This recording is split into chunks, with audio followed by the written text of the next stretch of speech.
नमस्ते दोस्तों। आज मैं आपको एक ऐसी कहानी सुनाने वाला हूँ जो हमें सिखाती है कि सच्ची खुशी और मन की शांति कहाँ मिलती है। ये कहानी एक ऐसे राजा की है जिसके पास सब कुछ था, दौलत, ताकत, मान सम्मान, लेकिन फिर भी उसका मन शांत नहीं था। वह हमेशा बेचैन रहता था। ये कहानी हमें यही सिखाती है कि हम अपने जीवन में शांति और सुकून कैसे पा सकते हैं। तो चलिए बिना देरी किए शुरू करते हैं। यह बात उस समय की है जब एक राज्य में एक राजा राज करता था। उसके पास धन दौलत, ऐशो आराम और सारी सुख सुविधाएं थी। उसका राज्य बहुत खुशहाल था और उसकी प्रजा भी सुखी थी। लेकिन यह सब होने के बावजूद भी राजा कभी कभी सोचता कि वह अंदर से खुश नहीं है। वह सच्ची खुशी की तलाश में था। एक दिन इसी उधेड़बुन में राजा ने अपने मंत्री को अपने पास बुलाया और कहा, मंत्री जी, हमारे राज्य के लोग बहुत खुश और सुखी हैं। उन्हें देखकर मुझे भी बहुत अच्छा लगता है, लेकिन मेरे मन में एक शक है। मंत्री ने पूछा, कैसा शक महाराज, आप मुझे बताइए। राजा ने कहा, मैं यह जानना चाहता हूँ कि क्या इस राज्य में कोई ऐसा आदमी है जो मुझसे भी ज्यादा खुश और सुखी हो। अगर कोई ऐसा आदमी है तो उसकी खुशी का क्या कारण है। मंत्री ने मुस्कुराते हुए कहा, महाराज, यह तो हो ही नहीं सकता। इस राज्य में तो क्या, पूरी दुनिया में आपके जितना सुखी और खुश और कोई नहीं हो सकता। राजा ने कहा, मंत्री, मैं जानता हूं कि आप मेरी फिक्र करते हैं, लेकिन आपके इस जवाब से मुझे तसल्ली नहीं हो रही है। मंत्री ने कहा, महाराज, मैंने जो कहा वह बिल्कुल सच है। आपके पास बेहिसाब दौलत है, उससे भी बढ़कर आपके पास ताकत और सत्ता है। सिर्फ इतना ही नहीं, आपकी एक चुटकी बजाने पर हजारों सिपाही आपके लिए जान देने को तैयार है। आप नए नए कानून बना सकते हैं। अब इतनी सारी बातों के होने के बावजूद भी आपसे बढ़कर खुश भला कौन आदमी हो सकता है। राजा ने कहा, वह सब तो ठीक है, मैं खुश भी हूं, लेकिन मेरे राज्य में कोई मुझसे भी ज्यादा खुश है। इस बात का मुझे शक है और मैं अपनी इसी शंका को दूर करना चाहता हूं। मंत्री ने कहा, महाराज, अगर आप अपना यह शक दूर करना चाहते हैं तो आपको एक बार भेष बदलकर राज्य का दौरा करना चाहिए। तो आपको खुद ही पता चल जाएगा कि हमारे राज्य में आपसे बढ़कर कोई खुश है या नहीं। राजा ने खुश होते हुए कहा, वाह मंत्री जी, आपका यह विचार तो बहुत ही अच्छा है। मैं खुद ही राज्य में घूमकर सब कुछ देख कर आता हूं। और इस तरह अपने मंत्री की सलाह पर राजा ने अपना भेष बदला और अपने से ज्यादा खुश इंसान की तलाश में अपने राज्य में घूमने लगा। राजा अभी थोड़ी ही दूर गया था कि उसे एक गांव में एक छोटी सी झोपड़ी में से बांसुरी की मीठी धुन सुनाई देने लगी। वह धुन सुनकर राजा सोचने लगा, बांसुरी की इतनी मीठी धुन भला कौन बजा सकता है। ये मधुर संगीत कौन पैदा कर रहा है। और फिर राजा उस झोपड़ी के पास जाकर खिड़की में से झांकने लगा तो उसने देखा कि झोपड़ी के अंदर एक छोटा सा दीपक जल रहा था और वहां पर एक नौजवान बहुत ही शांत बैठा हुआ था। उसके चेहरे पर एक अलग सी चमक थी और वह नौजवान बांसुरी बजा रहा था। राजा सोचने लगा कि यह नौजवान कौन है। देखने में तो यह बहुत ही गरीब लग रहा है और उसके चेहरे पर तो मुझसे भी ज्यादा शांति है। यह बिना किसी तकलीफ और परेशानी के बड़ी शांति से ये बांसुरी बजा रहा है। मैं चाहे जितना भी खुश हो, लेकिन मैं ये नहीं कर सकता। मुझे ऐसा लग रहा है कि यह आदमी मुझसे भी ज्यादा खुशी से जी रहा है। आखिर इसकी इस असली खुशी का कारण क्या है, ये मुझे पता करना ही पड़ेगा। और फिर उस नौजवान की खुशी का कारण जानने के लिए राजा ने झोपड़ी का दरवाजा खटखटाया। खटके की आवाज सुनकर नौजवान ने बांसुरी छोड़कर दरवाजा खोला। सामने खड़ा आदमी कौन है, ये जाने बिना ही उस नौजवान ने कहा, आइए श्रीमान, घर के अंदर आ जाइए। क्या आप पानी पिएगे। झोपड़ी के अंदर आते ही राजा को उस नौजवान की गरीबी अपनी आंखों से साफ साफ दिखाई देने लगी। इतनी गरीबी में भी वह नौजवान इतना खुश कैसे हो सकता है, ये सोचकर राजा हैरान था। और फिर नौजवान से कहने लगा, नौजवान, मैं एक व्यापारी हूं और यहां से गुजर रहा था तो तुम्हारी बांसुरी की मीठी आवाज सुनकर यहां पर आ गया। तुम मुझे यह बताओ कि तुम कौन हो और तुम्हारा नाम क्या है। नौजवान कहने लगा, मेरा नाम संतोष है और मैं एक कुम्हार हूं। मिट्टी के सुंदर सुंदर बर्तन बनाना मेरा काम है। राजा ने कहा, अच्छा, तुम्हारा चेहरा देखकर तो लगता है कि तुम बहुत ही खुशहाल जीवन बिता रहे हो। क्या तुम्हें कोई परेशानी नहीं है। तुम्हारा जीवन कैसा बीत रहा है? एक के बाद एक राजा ने उस पर कई सवाल दाग दिए। नौजवान कहने लगा, मुझे कोई भी परेशानी या तकलीफ नहीं है श्रीमान। मैं हर रोज सुबह उठकर भगवान को याद करता हूँ और फिर पूजा करने के बाद मैं शहर की तरफ निकल जाता हूँ। जो भी मिट्टी के बर्तन मैंने बनाए होते हैं उन्हें बेचकर मैं पैसे कमा लेता हूँ। उसके बाद अपनी जरूरत के अनुसार खाने पीने का सामान लेकर आता हूँ। घर में आकर मैं खाना बनाता हूँ और फिर सोने से कुछ देर पहले तक मैं यह बांसुरी बजाता हूँ। मैं एक अनाथ हूँ। इस दुनिया में भगवान के सिवा मेरा और कोई नहीं है। मेरा भगवान हमेशा मेरे साथ है और मेरी हर समस्या का हल वह अपने आप ही कर देता है। फिर भला मुझे किस बात की परेशानी हो सकती है? आप ही बताइए। संतोष की बातें सुनकर राजा को उसकी खुशी का असली कारण समझ में आने लगा था। और फिर राजा वहां से निकलकर अपने महल में वापस आ गया और मंत्री को बुलाकर कहने लगा, मंत्री जी, जैसा कि आपने कहा था, मैं भेष बदलकर एक झोपड़ी में गया था। वहां पर एक नौजवान बिना किसी तकलीफ या परेशानी के बांसुरी बजा रहा था। देखने में वह ज्यादा खुश लग रहा था। हालांकि उसके पास न तो मेरे जैसे खूब धन था और न ही कोई दौलत। सिर्फ मिट्टी के बर्तन बेचने वाला वह नौजवान बिना किसी तकलीफ और परेशानी के अपना जीवन बिता रहा है। इसका मतलब तो यह हुआ कि आपने मुझसे झूठ कहा था मंत्री जी। मंत्री तुरंत बोला, बेशक उस समय वह बहुत ही खुश होगा, परंतु उसकी खुशी हमेशा के लिए नहीं रहेगी, क्योंकि जब बाजार में उसके मिट्टी के बर्तन बिक जाते होंगे तो वह खुश होता होगा। पर आपके पास जो खुशी है वह तो आखिर तक रहेगी। मैंने जो कहा था वह झूठ नहीं है बल्कि सच है। आप चाहे तो राज्य में मिट्टी के बर्तनों की बिक्री पर पाबंदी लगवा दीजिए और फिर उस कुम्हार की जिंदगी में तकलीफ आ जाएगी। वह अपनी खुशी को गंवा बैठेगा। आप चाहें तो ऐसा कर सकते हैं। राजा ने कहा, शायद आप ठीक कह रहे हैं। उसकी रोजगार सिर्फ मिट्टी के बर्तनों पर निर्भर है। तो फिर आप ऐसा कीजिए कि हमारे राज्य में मिट्टी के बर्तनों की बिक्री पर रोक लगवा दीजिए। और फिर मंत्री की सलाह के अनुसार राज्य में मिट्टी के बर्तनों की बिक्री पर पाबंदी लगा दी गई। अब संतोष के पास मिट्टी के बर्तन खरीदने के लिए कोई नहीं आता था, जिसकी वजह से अब संतोष के पास 1 रुपया भी नहीं बचा था। अब संतोष सोच में डूब गया था कि उसका गुजारा कैसे चलेगा। इसी सोच में वह चला जा रहा था कि तभी किसी के घर के सामने एक बूढ़े आदमी को उसने लकड़ियां काटते हुए देखा। उस बूढ़े आदमी को देखकर संतोष के मन में एक विचार आया और उसने बूढ़े आदमी से कहा, आप इतनी उम्र में यह तकलीफ क्यों उठा रहे हैं? लाइए, ये लकड़ियां मैं काट देता हूं। आप थोड़ी देर बैठकर आराम कर लीजिए। बाबा ने कहा, बेजा, तुम क्यों तकलीफ लेते हो? बाबा जी, दरअसल मेरे पास कोई काम नहीं है। मैं यह लकड़ियां यूं ही नहीं काटने को कह रहा हूं। काम हो जाने के बाद मेरी मेहनत के मुताबिक आप जितनी भी मुझे मजदूरी देंगे मैं वह खुशी से ले लूंगा। बूढ़े आदमी ने कहा, फिर ठीक है। वैसे भी मजदूर न मिलने के कारण मुझे यह काम खुद ही करना पड़ रहा था। तुम बिल्कुल सही समय पर आ गए हो। बेटा, अब तुम हर रोज आकर मेरे लिए लकड़ियां काट दिया करो। इसके बदले में मैं तुम्हें पैसे दे दिया करूंगा। ये कहकर उस बूढ़े आदमी ने अपनी कुल्हाड़ी संतोष को सौंप दी। उस दिन से संतोष ने लकड़ियां काटने का काम शुरू कर दिया और बदले में अपनी मजदूरी लेकर वह घर वापस आ जाता। खाना बनाकर खाने के बाद वह शांति से अपनी बांसुरी बजाकर अपना जीवन बिताने लगा।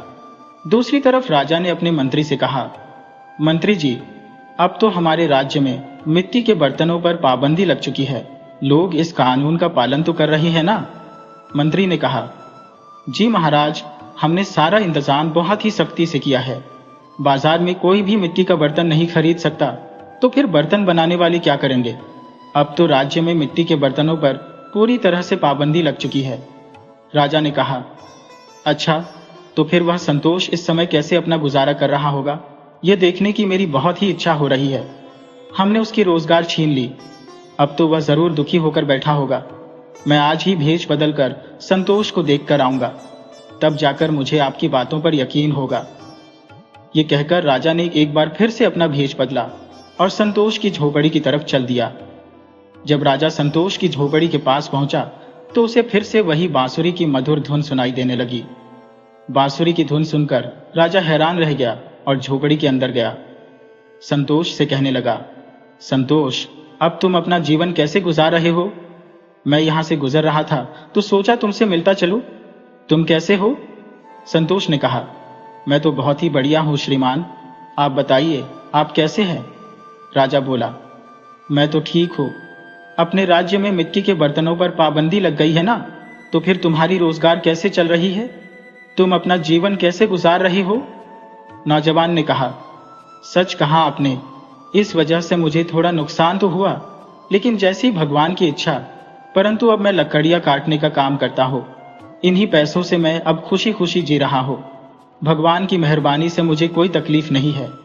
संतोष की बातें सुनकर राजा को समझ में आ गया कि उसकी खुशी का असली कारण उसकी मेहनत है। राजा तुरंत वहां से निकलकर वापस अपने महल में आ गया। मंत्री से कहने लगा, मंत्री जी, मैं आज भी उस नौजवान से मिलकर आया हूं। वह आज भी बहुत ही खुश है, बल्कि पहले से ज्यादा आनंद में है। अब वह लकड़ियां काटकर उनसे मिलने वाले पैसों से खुशी से अपना जीवन गुजार रहा है। वह तो मुझसे भी ज्यादा खुश नजर आ रहा था और साथ ही बांसुरी की मीठी धुन भी बजा रहा था। इसका मतलब तो ये हुआ कि आपने जो कुछ भी कहा था वह झूठ साबित हुआ। मंत्री फिर से हंसते हुए कहने लगा, नहीं महाराज, ये खुशी भी उसके लिए सिर्फ कुछ ही समय की है। वह चाहे कितनी भी कोशिश कर ले, हालात के बदलने पर वह अपनी खुशी को गंवा बैठेगा। आप ऐसा कीजिए कि राज्य में लकड़ियां काटने पर पाबंदी लगा दीजिए। मुझे पक्का यकीन है कि ऐसा करने पर वह जरूर परेशान हो जाएगा। अगले ही दिन राज्य में ऐलान कर दिया गया कि नगर में पेड़ों की लकड़ियां काटकर बेचना एक गुनाह होगा। जब यह खबर संतोष को मिली तो वह सोचने लगा, अब मैं अपनी गुजारा कैसे चलाऊंगा।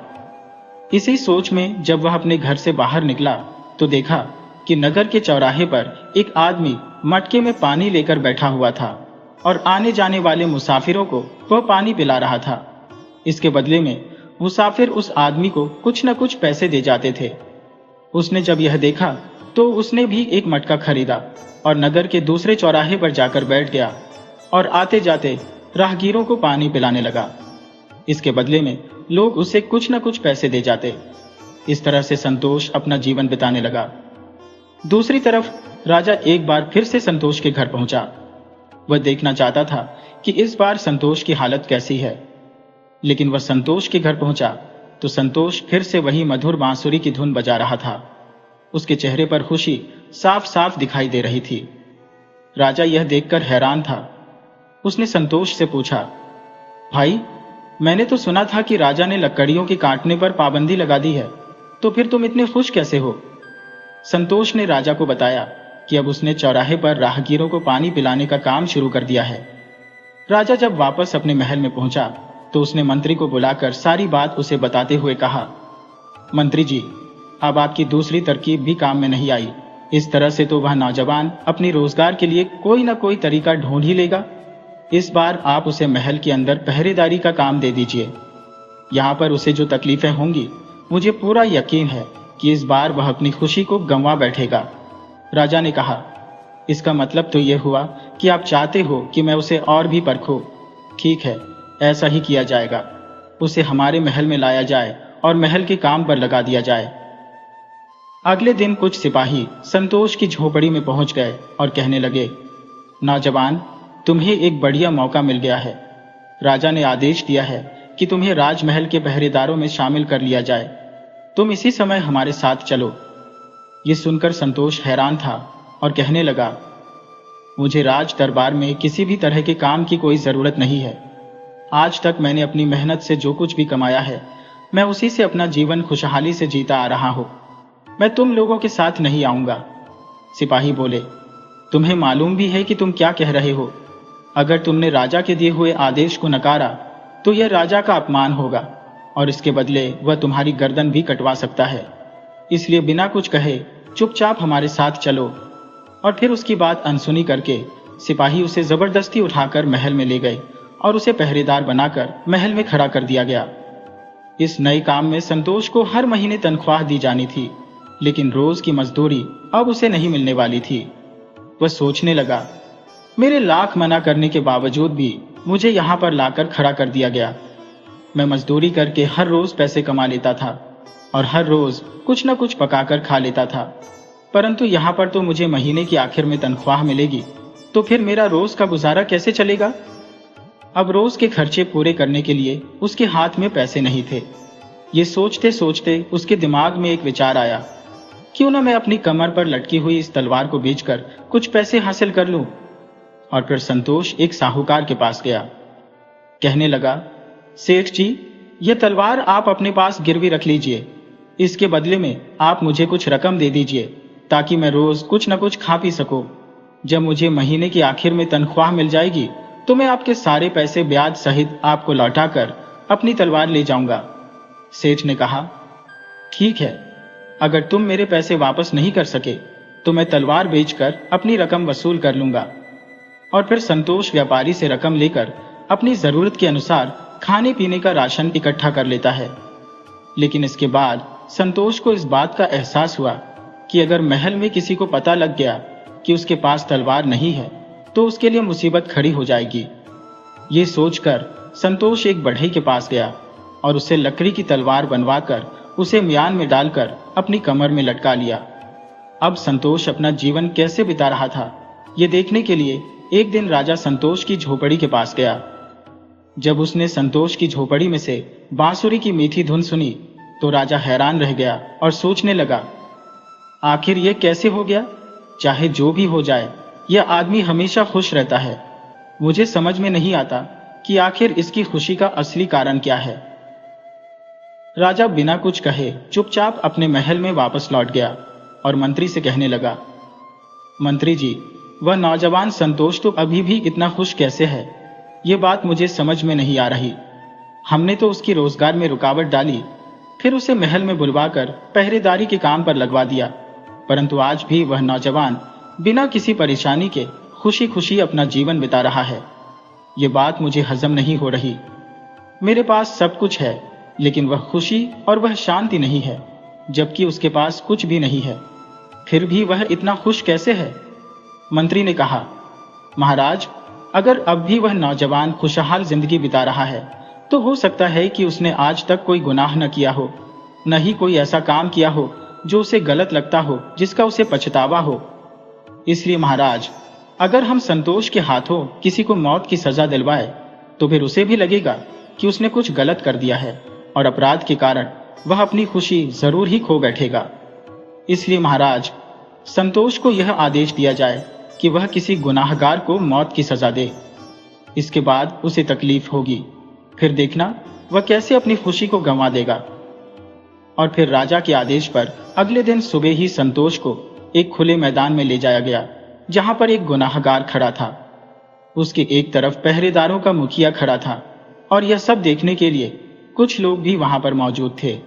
फिर मुखिया पहरेदार ने संतोष से कहा, इस गुनाहगार को राजा ने मौत की सजा दी है, अब तुम अपनी तलवार निकालो और इसका सिर धड़ से अलग कर दो। यह आदेश सुनकर संतोष का दिल जोर जोर से धड़कने लगा, क्योंकि उसकी तलवार तो लकड़ी की थी और लकड़ी की तलवार से वह एक गुनाहगार की गर्दन कैसे काट सकता था। परंतु अगर तलवार असली भी होती तो उसमें इतनी हिम्मत कहां से आती। वह सोचने लगा कि अगर यह सच्चाई सबके सामने आ गई तो राजा कहीं उसकी गर्दन ही न कटवा दे। संतोष पहरेदार से कहने लगा, इस आदमी ने क्या गुनाह किया है ये मुझे नहीं मालूम, फिर भी यह काम मुझे ही करने के लिए क्यों कहा गया है, किसी और को क्यों नहीं? पहरेदार उसे डांटते हुए कहने लगा, इसने जो कुछ भी किया हो तुम्हें उससे क्या लेना देना? तुम्हें तो हर हाल में राजा के आदेश का पालन करना होगा और इसे मौत के घाट उतारना होगा। चुपचाप तुम अपना काम करो, समझे? पहरेदार की ऐसी सख्ती देखकर संतोष सोचने लगा, अब मेरे बचने का कोई रास्ता नहीं है। उसने अपनी आंखें बंद की और हाथ जोड़कर ऊंची आवाज में भगवान से प्रार्थना करने लगा, हे भगवान, मैं एक बहुत ही दुखद काम करने जा रहा हूं। अगर यह गुनाहगार बेकसूर है तो मेरी यह तलवार लकड़ी की बन जाए। जब वह ऊंची आवाज में ऐसी प्रार्थना करने लगा तो सभी की नजरें उसी पर टिक गईं और फिर उसने एक झटके से अपनी तलवार म्यान से निकालकर आसमान की तरफ उठा दी। लोग यह देखकर हैरान रह गए कि उसकी तलवार लकड़ी की तलवार बन चुकी थी। पहरेदार भी यह नजारा देखकर दंग रह गया। वह उसी समय दौड़ता हुआ राजा के पास गया और सारी बात उसने राजा को पूरे विस्तार से बता दी। राजा को भी इस बात पर हैरानी हुई और साथ ही साथ उसे कुछ शक भी हुआ। उसने तुरंत संतोष को अपने पास बुलाया और कहने लगा, संतोष, पहले तुम मुझे यह बताओ कि यह सब क्या हो रहा है। तुम्हारे हाथ में जो तलवार थी वह लकड़ी की कैसे बन गई? आज राजा को पहली बार अपने सामने देखकर संतोष समझ गया कि जो आदमी भेष बदलकर उसकी झोपड़ी में आता था वह कोई और नहीं बल्कि राजा ही था। तब संतोष ने सारी बात सच सच राजा को बता दी। सारी बात जानने के बाद राजा ने कहा, इसका मतलब यह है कि तुम यह तलवार साहूकार के पास गिरवी रखकर आए हो। खैर, यह सब तो ठीक है, लेकिन बिना किसी परेशानी के तुम अपना जीवन कैसे बिता रहे हो? मैंने तुम्हें कई तरीकों से परखा, परंतु तुम बिल्कुल भी नहीं टूटे। मैं भी तुम्हारी तरह शांत और खुश क्यों नहीं हो सकता? तब संतोष ने कहा, महाराज, मेरी खुशी का कारण है मेरा भगवान पर अटूट यकीन। मुझे बीते हुए समय का न तो कोई दुख है और न ही आने वाले समय की कोई चिंता। मैं बस भगवान से यही प्रार्थना करता हूँ कि मुझे वर्तमान में रहने की शक्ति मिले और मैं अपना काम पूरी मेहनत से करूँ। जो भी पैसे मिलते हैं मैं उनसे खाने पीने का सामान लेकर आता हूँ। जब रात हो जाती है तो दिन की सारी थकावट और सारी चिंताएं मैं घर के बाहर छोड़कर चैन की बांसुरी बजाता हूँ और फिर आराम से सो जाता हूँ। अगले दिन सुबह एक बार फिर से मैं पूरे जोश के साथ मेहनत करता हूँ। इसीलिए महाराज, मैं हमेशा खुश रहता हूँ। तब राजा ने कहा, मुझे समझ में आ गया कि तुम्हें खुश रहने के लिए न तो धन की जरूरत है और न ही दौलत की। जो कुछ भी तुम्हारे पास है तुम उसी में खुश हो। आज से तुम्हें यहाँ पर काम करने की जरूरत नहीं है। तुम्हें जो भी काम आता है तुम वही करके एक खुशहाल जीवन जियो। संतोष की खुशी का असली कारण जानने के बाद राजा पर उसकी बातों का बहुत ही असर हुआ। राजा ने संतोष को इनाम में कुछ सोने के सिक्के दिए और उसे विदा किया। उस दिन के बाद से राजा ने भी अपने जीवन की सभी बेकार की चिंताओं को छोड़कर एक नए जीवन की शुरुआत की।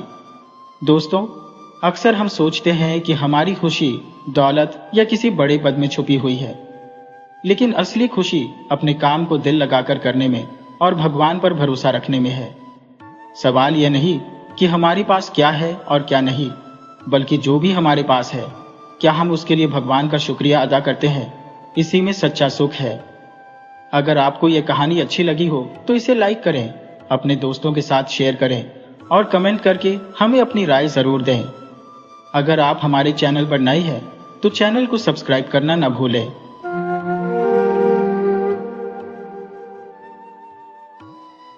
ये बरसों पुरानी बात है। चंदनपुर नाम का एक गांव जो पहाड़ों के बीच में बसा हुआ था। गांव के ज्यादातर लोग खेती किसानी करके अपना जीवन बिताते थे। इसी गांव में बंसी नाम का एक नौजवान रहता था जो पेशे से मूर्तिकार था। बंसी अपने हुनर से मूर्तियां बनाता था। उसकी कला में कुछ तो खास बात थी, लेकिन लोग उसके हुनर को पहचान नहीं पाते थे। किसी को भी उसकी बनाई हुई मूर्तियां पसंद नहीं आती थी। ऐसे ही एक दिन की बात है, बंसी बाजार में मूर्तियां बेच रहा था। तभी वहां पर एक आदमी आया और कहने लगा, अरे भाई, क्या बकवास मूर्तियां बेचते हो तुम? कभी तुमने अपने हाथों की बनाई हुई मूर्तियों को देखा भी है? मुझे तो तुम्हारी मूर्तियां देखकर गुस्सा आने लगता है। बंसी बोला, भैया, अगर मूर्तियां नहीं खरीदनी तो मत खरीदो, कम से कम मेरी कला का अपमान तो मत करो। वो आदमी बोला, अरे वाह वाह, कला का अपमान? अरे भैया, अपमान तो उसका होता है जिसका कोई सम्मान हो। पहले तुम कलाकार तो ठीक से बन जाओ। इतना कहकर वह आदमी वहां से चला गया। बंसी निराश होते हुए खुद से बोला, कला का अपमान करने वालों को मैं क्या समझाऊं? मैं इतनी सुंदर मूर्तियां बनाता हूं, इतनी मेहनत करता हूं, फिर भी कोई मेरी मूर्तियों को नहीं खरीदता। पता नहीं मेरी किस्मत कब बदलेगी। बंसी निराश होकर अपनी मूर्तियां लेकर घर चला आया। वह घर के एक कोने में बैठकर सोचने लगा। तभी वहां पर गौरी आ गई, जिसे बंसी बहुत प्यार करता था। वह बंसी से कहने लगी, बंसी, पिताजी मेरा ब्याह किसी और के साथ तय कर रहे हैं। बंसी बोला, अरे गौरी, तुम्हारे पिता तो जानते हैं ना कि मैं तुमसे कितना प्यार करता हूं और तुम भी मुझसे उतना ही प्यार करती हो, तो फिर तुम्हारे पिता तुम्हारा ब्याह किसी और से कैसे करवा सकते हैं? गौरी ने कहा, मैंने तुमसे कितनी बार कहा है कि इस मूर्तियों के काम को तुम छोड़ दो, किसी और काम में अपना मन लगाओ, लेकिन तुम तो सिर्फ मूर्तियां ही बनाते हो। पिताजी, मेरा ब्याह जिस किसान से करवा रहे हैं उसके पास तो बहुत सारी जमीन है। बंसी बोला, अरे गौरी, मैं एक मूर्तिकार हूं, मेरे पिता भी मूर्तिकार थे। तुम शायद जानती नहीं, मेरे हाथों में जादू है, जादू। गौरी ने कहा, मैं समझती हूं बंसी, तुम्हारे हाथों में जादू है, लेकिन तुम क्यों नहीं समझते कि तुम्हारी मूर्तियां कोई नहीं खरीदता। तुम कब तक अपने आप को धोखा देते रहोगे। कान खोलकर सुन लो, अगर मैं शादी करूंगी तो सिर्फ तुमसे ही करूंगी। गौरी कड़वाहट से यह कहकर वहां से चली गई। अगली सुबह बंसी गौरी के पिता के पास गया, जो कि उस गांव के मुखिया थे। मुखिया बंसी को देखते ही कहने लगे, अरे बंसी, तेरी हिम्मत कैसे हुई मेरे घर में आने की। बंसी बोला, मुखिया जी, मैं आपकी बेटी गौरी से प्रेम करता हूं। मुखिया ने कहा, हाँ हाँ, वो तो मैं जानता हूं, लेकिन तुम जानते हो कि प्रेम से पेट नहीं भरता। तुम पूरा दिन बाजार में अपनी मूर्तियां बेचते फिरते हो, लेकिन किसी को भी तुम्हारी मूर्तियां देखना तक पसंद नहीं है, खरीदना तो दूर की बात है। बंसी ने कहा, मुखिया जी, लेकिन मुझे विश्वास है मेरी मूर्तियां एक ना एक दिन जरूर बिकेंगी। मेरी किस्मत अवश्य बदलेगी, बस कला का सही सम्मान मिलने की देर है। मुखिया ने कुछ पल तक सोचा और फिर बोला, ठीक है बंसी, मैं तुम्हें 1 महीने का समय देता हूं। 1 महीने में अगर तुम 1000 सोने की मुद्राएं कमाकर दिखा सको तो मैं तुम्हारी और गौरी की शादी को मंजूरी दे दूंगा। बोलो, क्या तुम्हें यह शर्त मंजूर है। तभी गौरी वहां पर आ गई और गुस्से में कहने लगी, पिताजी, ये आप क्या कह रहे हैं। बंसी भला 1 महीने में 1000 सोने की मुद्राएं कैसे कमा पाएगा। मुखिया बोला, गौरी, मैं तुम्हारे प्रेम के कारण ही उसे एक मौका दे रहा हूं। अगर वह इस चुनौती में सफल हो गया तो मैं उसकी कला और उसकी मेहनत को मान जाऊंगा। तभी बंसी ने कहा, मुखिया जी, मुझे आपकी शर्त मंजूर है। मैं 1 महीने के अंदर अंदर 1000 सोने की मुद्राएं कमाकर दिखाऊंगा, यह मेरा आपसे वादा है। मुखिया बोला, हाँ हाँ, देखते हैं, लेकिन बंसी, अगर तुम इस चुनौती में असफल रहे तो तुम्हें मेरा फैसला ही मानना होगा। अगले दिन बंसी मूर्तियां बेचने के लिए बाजार में चला गया। वह सुबह से लेकर शाम तक वहां पर बैठा रहा, लेकिन उसकी एक भी मूर्ति नहीं बिकी। बंसी फिर निराश होते हुए कहने लगा, आज तो एक भी मूर्ति नहीं बिकी, समझ में नहीं आ रहा कि मैं क्या करूं। बंसी उदास मन से अपनी मूर्तियों को समेटकर जाने ही वाला था कि तभी वहां पर एक आदमी आ पहुंचा और कहने लगा, भैया, मुझे एक मूर्ति दे देना, और हाँ, मूर्ति ऐसी देना जो बच्चों को पसंद आ जाए। वो क्या है ना कि कल मेरी भतीजी का जन्मदिन है, मैं सोच रहा हूं कि उसे एक मूर्ति भेंट में दे देता हूं। बंसी यह सुनकर बहुत ही खुश हुआ और उसने एक सुंदर सी मूर्ति उस आदमी को दे दी। उस आदमी ने कुछ पैसे बंसी को अपनी इच्छा से पकड़ा दिए और फिर वहां से चला गया। बंसी खुश होते हुए बोला, अरे, कुछ तो बिक्री हुई आज। इतना कहकर बंसी घर जाने ही वाला था कि तभी वहां पर एक दूसरा आदमी आ गया। उसके हाथ में एक पिंजरा था जिसमें एक तोता था। वह आदमी बोला, भैया, क्या तुम मुझसे यह तोता खरीदोगे। बंसी मुस्कुराने लगा और बोला, तुम इस गांव के नहीं लगते। वो आदमी बोला, अरे हाँ हाँ, आपने बिल्कुल ठीक कहा, मैं दूसरे गांव का आदमी हूं। बंसी ने कहा, हाँ, अगर तुम इस गांव के आदमी होते तो मुझे इस तोते को खरीदने की बात बिल्कुल भी नहीं करते, क्योंकि इस गांव के सभी लोग मेरी हालत अच्छी तरह से जानते हैं। वह आदमी बंसी की बात सुनकर उदास होते हुए बोला, सुबह से लेकर शाम तक हर घर का दरवाजा खटखटा चुका हो, लेकिन कोई भी मेरे इस सुंदर तोते को खरीदने के लिए तैयार नहीं हुआ। आप एक काम करो ना भाई, ये तोता आप ही खरीद लीजिए। आपके पास जो कुछ भी है आप मुझे दे दीजिए, मुझे धन की बहुत ही जरूरत है। ये सुनकर बंसी चौंक गया और पूछने लगा, आखिर तुम इस तोते को बेचना क्यों चाहते हो भैया। वो आदमी बोला, ये तोता मेरा नहीं है। वो क्या है ना, कुछ समय पहले मैं एक साधु बाबा के पास गया था और उनसे मैंने कहा था कि बाबा, कुछ ऐसा करिश्मा कीजिए जिससे मैं धनवान बन जाऊं। तो साधु बाबा ने मुझे यह तोता पकड़ा दिया था और कहा था कि यह तोता तुम्हारी किस्मत बदल देगा। तब से लेकर अब तक मैं अपनी किस्मत के बदलने का इंतजार कर रहा हूं, और भैया, इंतजार करते करते मैं थक गया हूं। अब तो मुझे नहीं लगता कि मेरी किस्मत बदलेगी। बंसी तोते की ओर देखने लगा। तोता बड़े ही गौर से उसे देख रहा था। तोते की आंखों में एक उदासी थी। बंसी को जो भी पैसे मिले थे उस आदमी को देकर कहने लगा, भैया, देखो, आज सुबह से मेरी बस यही कमाई हुई है। अगर इतने पैसों में तुम्हारा काम चल जाए तो तुम यह ले लो, और हाँ, तुम चाहो तो अपने तोते को भी अपने साथ ले जाओ। उस आदमी ने तुरंत पैसे ले लिए और बंसी से कहने लगा, अरे नहीं भैया, तोते को तुम ही रख लो, मैं इसका क्या करूंगा। इतना कहकर वह आदमी वहां से चला गया। बंसी उस पिंजरे में बंद तोते को लेकर अपने घर पर आ गया, लेकिन बंसी उस दिन जब घर पर लौटा तो उसकी जेब में एक भी सिक्का नहीं बचा था। उसके हाथ में बस वह तोता था जिसे वह आदमी जबरदस्ती देकर चला गया था। बंसी तोते से बोला, मेरे पास तो अब इतने पैसे भी नहीं बचे कि मैं आज रात को कुछ खा सकूं, और ये ऊपर से वह आदमी मुझे जबरदस्ती तुम्हें देकर चला गया। अब बताओ भला मैं तुम्हें क्या खिलाऊं। तभी वह तोता बोल पड़ा, कोई बात नहीं, आज से तुम मेरे नए मालिक हो, वैसे भी मुझे इस समय भूख नहीं लगी। तोते के मुंह से इतनी साफ भाषा सुनकर बंसी चौंक गया और कहने लगा, अरे तोते, तू तो बिल्कुल इंसानों की तरह बात करता है। मैं तो चौंक ही गया कि मेरे सामने कोई तोता बोल रहा है या फिर कोई इंसान। तोता बोला, हाँ, मैंने तुमसे इसलिए बात की क्योंकि तुम मुझे एक बहुत ही भले इंसान लगे। जिसने मुझे बेच दिया उससे मैंने कभी बात नहीं की, क्योंकि वह एक बहुत ही जल्दबाज और निराश इंसान था। मेहनत ही नहीं करता था, बस रातों रात अमीर बनने के सपने देखा करता था। तोते की बात सुनकर बंसी उदास हो गया और कहने लगा, वैसे तोता भाई, मैं रातों रात धनवान बनने के सपने तो नहीं देखता, लेकिन हालात अब मुझे ऐसे सपने देखने पर मजबूर कर रहे हैं। और फिर बंसी ने अपने जीवन की सारी घटनाएं उस तोते को बता दी। तोते ने कहा, तुम एक अच्छे कलाकार हो, और तुमने जो मुखिया के सामने 1 महीने में 1000 सोने की मुद्राएं कमाने की हामी भरी है ना, वह भी बहुत ही हिम्मत की बात है। देखना, तुम अवश्य ही सफल हो जाओगे। बंसी बोला, अरे क्या सफल हो जाऊंगा, मुझे तो अपनी सफलता दूर दूर तक दिखाई नहीं देती। तोते ने कहा, अरे मैं तुम्हारी मदद करूंगा ना, मैं तुम्हें मूर्तियों के कुछ ऐसे गुण और बारीकियां सिखाऊंगा जिससे तुम्हारी कला और भी ज्यादा निखर जाएगी, और हाँ, फिर लोग तुम्हारी मूर्तियां खरीदने लगेंगे, देख लेना। यह सुनकर बंसी हैरान रह गया और बोला, क्या तोते, मतलब तू मूर्तियां बनाने की बारीकियां भी जानता है? हाँ हाँ, बहुत ही अच्छी तरह से जानता हूं। बंसी ने पूछा, एक बात तो बता तोते, उस साधु ने तुझे उस आदमी को क्यों दे दिया?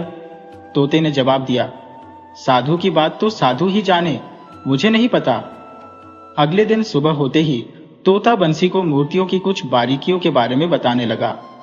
बंसी ने ध्यान से उसकी बातें सुनी और फिर कुछ ही देर में एक सुंदर सी मूर्ति तैयार कर दी। अपनी मूर्ति को देखकर बंसी खुद भी हैरान था और कहने लगा, अरे वाह वाह, यह तो पहले से भी ज्यादा सुंदर है।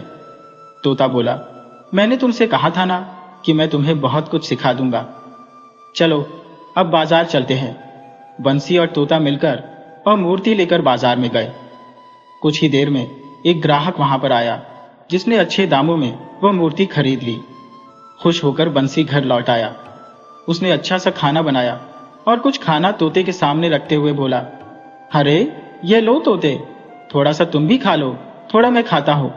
आज की कमाई तुम्हारी वजह से जो हुई है। तोता बोला, मैंने तो बस तुम्हें अभी थोड़ी सी बारीकियां ही बताई हैं, आगे आगे देखो होता है क्या। बंसी बोला, हाँ हाँ, अब तो मुझे विश्वास होने लगा है, मेरी किस्मत अवश्य बदल जाएगी। उस दिन के बाद से तोता रोज बंसी को मूर्तियां बनाने की नई नई बारीकियां सिखाने लगा। बंसी की कला दिन प्रतिदिन निखरती गई और कुछ ही दिनों में उसकी आमदनी अच्छी हो गई। एक दिन की बात है, बंसी उदास बैठा गहरी सोच में डूबा हुआ था। तब तोते ने पूछा, क्या बात है भाई, तुम कुछ परेशान लगते हो? बंसी बोला, मुखिया जी ने मुझे केवल 1 महीने का समय दिया था, उसमें बस कुछ ही दिन बचे हैं और मैं अभी तक मुश्किल से 20 सोने की मुद्राएं ही जमा कर पाया हो। बाकी की 980 सोने की मुद्राएं अभी जमा करनी बाकी है। जब तोते ने यह बात सुनी तो उसने बंसी के मन में हिम्मत जगाते हुए कहा, तुम चिंता मत करो बंसी, मैं तुम्हें एक ऐसा तरीका बताऊंगा। अगर तुम वह तरीका करोगे तो न सिर्फ 1000 सोने की मुद्राएं बल्कि 1 लाख सोने की मुद्राएं भी कमा सकते हो। बंसी ने कहा, यह भला कैसे मुमकिन हो सकता है? तोते ने बताया, मुमकिन है, बस तुम मेरी बात मानो।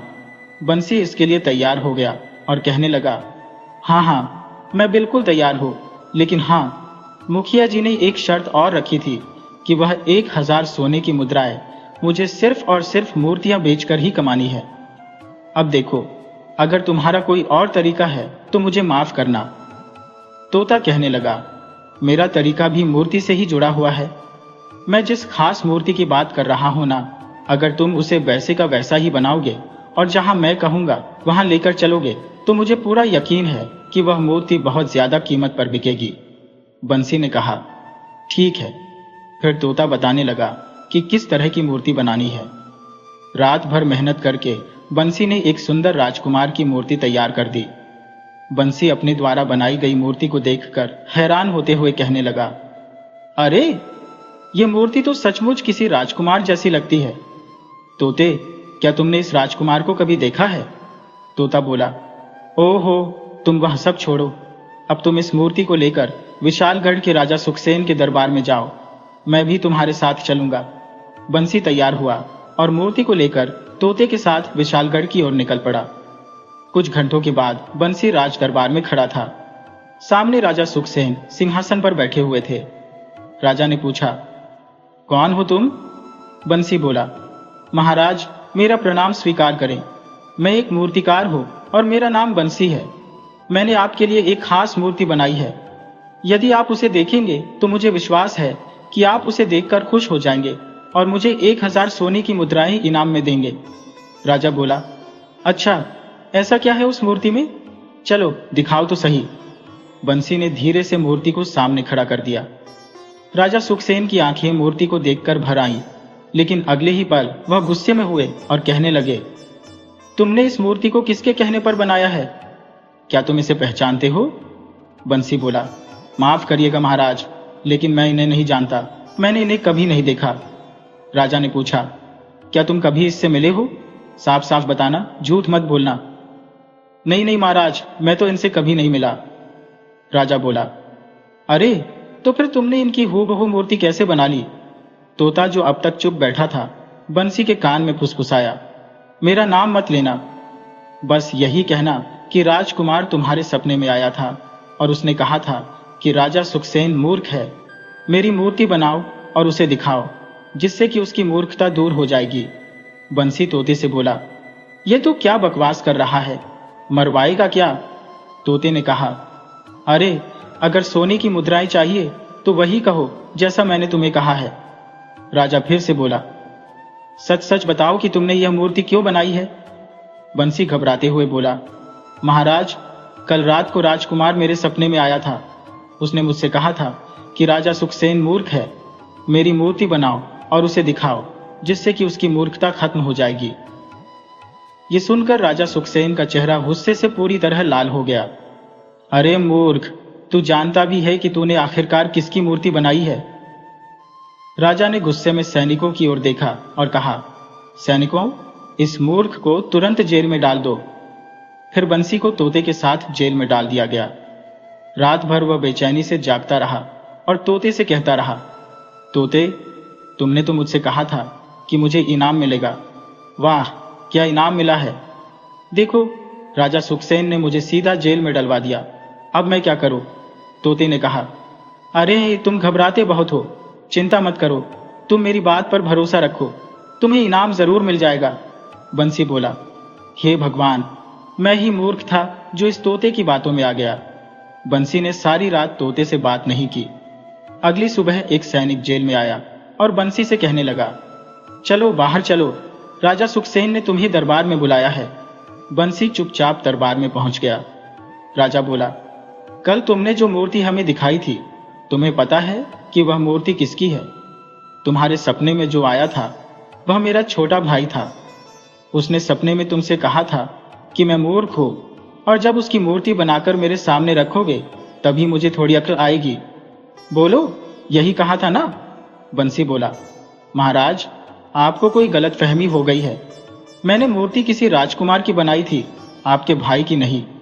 राजा बोला, मूर्ख, वह मूर्ति मेरे छोटे भाई बलराम की थी, जो कई दिनों से लापता है। मैंने उसकी तलाश पूरे राज्य और जंगल में करवा ली, मगर उसका कहीं कुछ भी नहीं पता चला। बंसी बोला, महाराज, मुझे सच में नहीं मालूम था कि वह आपके भाई की मूर्ति है। तो फिर तुमने यह क्यों कहा कि मेरे भाई ने सपने में आकर तुमसे कहा था कि मैं मूर्ख हूं? यह शब्द वही है जो मेरा भाई हमेशा मुझसे मजाक में कहा करता था। अब सीधी तरह से यह बता दो कि तूने मेरे भाई को आखिरी बार कहां पर देखा था। अगर नहीं बताया तो अभी अभी मैं तुझे फांसी पर लटकवा दूंगा। बंसी हाथ जोड़कर कहने लगा, महाराज, मेरी बात का यकीन कीजिए, मैं बिल्कुल सच बोल रहा हूं। न तो मैं आपके भाई को जानता हूं और न ही आपको और आप दोनों के बीच में होने वाली बातों को भला मैं कैसे जान सकता हूं। दरअसल बात यह है कि कुछ दिन पहले मैंने इस तोते को खरीदा था। इसी ने मुझसे कहा था कि इसकी बताई गई आकृति की मैं एक मूर्ति बनाऊं और वह मूर्ति मैं आपको दिखाऊं। यह कहता था कि आप मूर्ति देखकर खुश हो जाएंगे। मुझे नहीं पता था कि ऐसा कुछ नहीं होगा। राजा हैरत से बोला, क्या तुम इस तोते की बात कर रहे हो? बंसी बोला, जी हाँ महाराज, ये तोता इंसानों की भाषा में बात करता है। कल यह मुझसे कह रहा था कि इसका नाम मत लेना, इसलिए मैंने आपसे नहीं कहा कि यह सब सपने वाली बात कहने के लिए मुझे इस तोते ने कहा था। राजा सुखसेन तोते की तरफ देखकर हैरान होकर कहने लगा, क्यों तोते, क्या यह सच बोल रहा है? तोता बोला, हाँ, यह सच कहता है। राजा ने फिर से कहा, क्या तूने मेरे भाई को कहीं देखा है? तोता बोला, हाँ, मैंने देखा है, लेकिन मैं बताऊंगा नहीं। फिर चाहे तुम बंसी को मार ही क्यों न दो।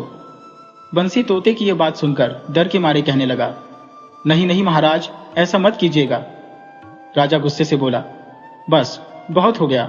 मूर्ख तोते, मैं तुझे एक आखिरी मौका देता हूं, बता तूने मेरे भाई को कहां देखा है, बोल जल्दी। तोते ने कहा, मूर्ख मैं नहीं, मूर्ख तू है। तुझसे बड़ा मूर्ख इस दुनिया में कोई नहीं है, मूर्ख कहीं का। ये सुनते ही राजा सुखसेन ने अपनी तलवार निकाल ली और तोते पर वार कर दिया। उसी पल तोता एक सुंदर राजकुमार में बदल गया। राजा सुखसेन यह देखकर हैरान रह गया और बोला, बलराम, बलराम, यह तुम हो? यह सब क्या था बलराम? राजकुमार बलराम ने कहा, बड़े भाई, श्राप से मुक्त होने के लिए यही एक तरीका था। दरअसल बात कुछ समय पहले की है। जब मैं जंगल में शिकार खेलने के लिए गया था तो गलती से मैंने एक तोते के जोड़े पर तीर चला दिया था। उन दोनों तोतों में से एक तोता मर गया। उस समय वहां पर एक साधु महाराज बैठे थे। उन्होंने मुझे यह सब करते हुए देख लिया और गुस्से में आकर मुझे श्राप दे दिया कि मैंने बेगुनाह तोतों की हत्या की है। मैं भी तोता बन जाऊं? जब मैंने साधु महाराज से माफी मांगी, मैं कहने लगा, साधु महाराज, मुझे माफ कर दीजिए, मुझसे बड़ी गलती हो गई। मेरे बड़े भैया भी हमेशा मुझे शिकार करने से मना करते थे। वो भी कहते थे कि बेगुनाह जानवरों को मारना ठीक बात नहीं है। काश मैंने उनकी बात मान ली होती तो आज मैं यह पाप न करता। कृपया करके मुझे माफ कर दीजिए। तब साधु महाराज ने कहा, जब तेरा बड़ा भाई तोते के रूप में तुझे मारने के लिए तुझ पर वार करेगा, बस उसी समय तू फिर से इंसान के रूप में आ जाएगा। उसके बाद मैं साधु महाराज के श्राप से एक तोता बन गया और उन्होंने मुझे एक पिंजरे में बंद कर दिया। कुछ समय के बाद एक आदमी साधु महाराज को मिला तो साधु महाराज ने मुझे उस आदमी को सौंप दिया। उस आदमी ने मुझे बंसी को बेच दिया। जब मुझे पता चला कि बंसी एक मूर्तिकार है तो मैंने यह योजना बना ली। मैंने बंसी से खुद की मूर्ति बनवाई और बंसी को वही शब्द कहे जिन शब्दों से मैं अक्सर आपको छेड़ा करता था, ताकि आपको मेरी याद आ जाए। मुझे पता था कि आप जल्दबाजी में बंसी को जेल में बंद करवा देंगे और मैं यह भी जानता था कि बंसी डर जाएगा और वह यही कहेगा कि मैंने आपको ऐसा कहने के लिए बोला था, और जब आप तोते के रूप में मुझसे पूछेंगे तो मैं आपसे कुछ कड़वे शब्द कहूंगा तो आप गुस्से में आकर मुझ पर वार कर देंगे। उसी पल मेरा श्राप टूट जाएगा। भैया, बस यही थी मेरी पूरी कहानी। राजा सुखसेन ने खुशी से बलराम को अपने गले से लगा लिया। राजा कहने लगा, भाई बलराम, मैं सच में मूर्ख था। राजकुमार बलराम बोला, मुझे माफ कीजिए भैया, और बंसी, तुम भी मुझे माफ कर दो। बंसी, तुमने मुझे मुक्ति दिलाई है, इसके लिए मैं तुम्हें एक नहीं बल्कि 2 लाख सोने की मुद्राएं उपहार में देता हूं। और फिर राजकुमार ने बड़ी ही खुशी से बंसी को 2 लाख सोने की मुद्राएं भेंट में दे दी। बंसी सोने की मुद्राएं लेकर वहां से खुशी खुशी विदा हुआ और तुरंत मुखिया जी के घर पहुंचा। उन्हें सारी बात विस्तार से बताई। मुखिया ने खुश होकर अपनी बेटी गौरी का ब्याह बंसी से करवा दिया और इस प्रकार बंसी का जीवन पूरी तरह से बदल गया। अब बंसी अपनी पत्नी गौरी के साथ सुख से जीवन बिता रहा था। दोस्तों, इस कहानी से हमें यही सीख मिलती है कि इंसान की असली पहचान उसके हुनर, मेहनत और ईमानदारी से होती है, न कि उसकी दौलत से। जब हम अपनी लगन पर भरोसा रखते हैं और सही रास्ते पर चलते हैं तो किस्मत भी हमारा साथ देती है।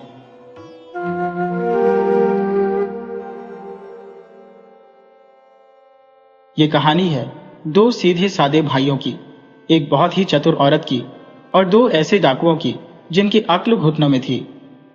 तो चलिए अब कहानी शुरू करते हैं। बात बहुत पुरानी है। एक गांव था निर्मलपुर। उसी गांव में अर्जुन नाम का एक किसान अपने बड़े भाई केशव के संग रहा करता था। माँ बाप का साया तो बचपन में ही सर से उठ गया था, तो दोनों भाइयों ने बचपन से ही अपनी जिम्मेदारी की गठरी उठा ली थी। बचपन की वो खेल कूद, वो मौज मस्ती क्या होती है, ये दोनों भाई कभी जान ही नहीं पाए। उनके पास थोड़ी सी जमीन थी जिस पर वो साग सब्जी उगाकर गांव में बेच आते थे और उसी से दोनों का गुजारा चल जाता था। वक्त बीता और दोनों भाई जवान हो गए। घर में सब कुछ बड़े आराम से चल रहा था कि एक दिन छोटे भाई अर्जुन ने अपने बड़े भाई केशव से कहा, भैया, हम कब तक अपने हाथ से रोटियां सेकते रहेंगे? इन रोटियों में वो स्वाद कभी नहीं आता जो माँ के हाथों की बनी रोटियों में था। सच ही कहते हैं, औरत के हाथ में तो जादू होता है। वो रूखा सूखा भी बना दे तो हमारे पकवानों से अच्छा लगता है। मेरी मानो तो तुम्हें अब ब्याह कर लेना चाहिए। घर में एक औरत तो होनी ही चाहिए जो हम भाइयों के खेत से थक हार कर आने पर प्यार से 2 रोटियां खिला दे। केशव बोला, भाई, तेरी बात तो 100 आने सच है, पर हम इतने गरीब हैं कि हमें अपनी बेटी देगा कौन? लोग तो अपनी बेटी उसी घर में ब्याहते हैं जहां वो रानी बनकर रहे, उसे कोई दुख ना हो। अर्जुन बोला, भैया, ये तो बस लोगों का सोचना है। अगर उनकी बेटी ही सुखी न रहना चाहे तो वो क्या कर लेंगे? तुम रामा को ही देख लो। घर में सब सुख है, फिर भी उसकी पत्नी हरदम उस पर ऐसे भिनभिनाती रहती है जैसे कोई मक्खी काट रही हो। कभी प्यार से 2 बोल नहीं बोलती। और वहीं गणेश को देखो, बेचारा कितना गरीब है, पर उसकी पत्नी तो बादशाह की तरह रहती है। उसे कभी गरीबी का एहसास तक नहीं होने देती, थोड़े में ही खुश रहती है।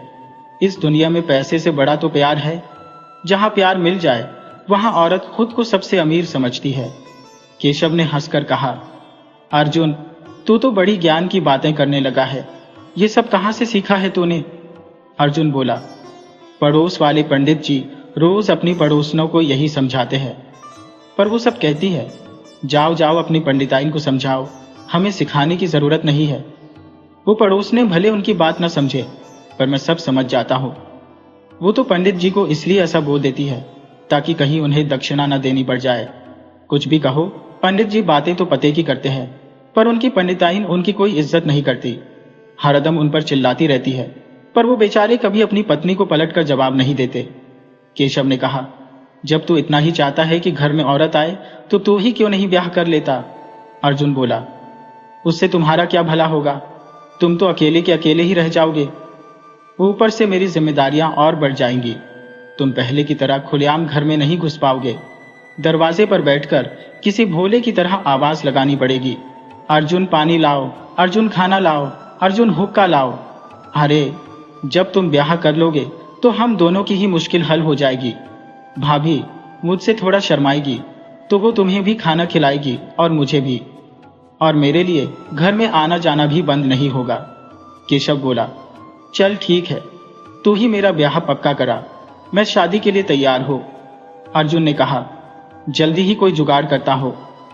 अब अर्जुन को समझ नहीं आ रहा था कि भाई का ब्याह कराए तो कैसे, किस लड़की से जाकर कहे कि मेरे भाई से ब्याह कर लो। अपने गांव में तो भाई का रिश्ता होना मुश्किल था। उसने देखा था कि पास के जंगल में दूसरे गांव की लड़कियां लकड़ी और घास काटने आती है। उनमें ब्याही कुंवारी सब होती थी। उसने सोचा कि उन्हीं लड़कियों से बात करनी चाहिए। वो भाई से बोला, तुम आज खेत का काम देखो, मैं तुम्हारे लिए कोई जुगाड़ लगाकर आता हूं।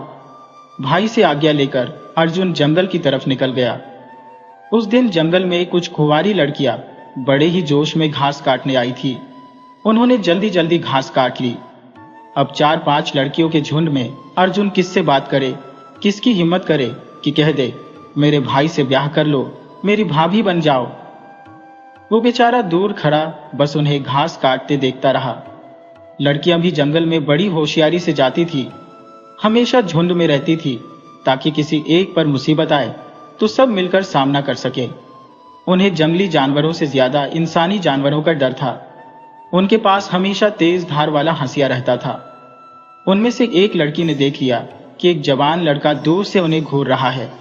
उसकी नीयत ठीक नहीं लग रही, पर उसे क्या पता कि हम अकेली नहीं है। जरा भी हरकत की तो आज उसकी खाल उधड़ जाएगी। उस लड़की ने अपनी सहेलियों को उस लड़के की हरकत के बारे में बताया तो सब की सब चौकन्नी हो गई। उन्होंने देख लिया कि लड़का अकेला ही है, उसके साथ कोई और नहीं है।